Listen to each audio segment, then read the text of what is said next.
அதுக்கான இது இலக்கணம். அதை தெரியாம நான் படிச்சதை எனக்கு மட்டும் பிரயோஜனப்படணும் அப்படின்னு நினைச்சா வாழ்க்கையில அடுத்த நிலைக்கு போகிறது. ஏன்னா நாம படிக்கும் போதே சிலது நல்லதை படிச்சிருப்போம், சிலது கெட்டதை படிச்சிருப்போம்.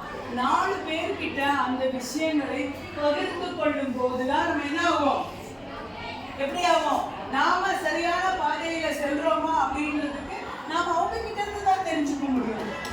நாமளே எல்லாம் சரியா இருக்குன்னு நினைச்சோம்னா அதை விட முட்டாள்தனமும் இல்லை. ஏன்னா கற்றது கைமண் அளவு, கல்லாதது உலக அளவு அப்படின்றது நம்ம யாருமே மறுக்க முடியாத ஒரு விஷயம் தானே. கற்றது கைமண் அளவு, கல்லாதது உலக அளவு. ஸோ நாம கொஞ்சம் தான் தெரிஞ்சு வச்சிருக்கோம். நாங்களே அவ்வளவுதான், எங்களுக்குமே எல்லாமே தெரியும்னு கிடையாது. எங்களுக்குமே சில விஷயங்கள் தெரியும், சில விஷயங்கள் தெரியாம போகும்.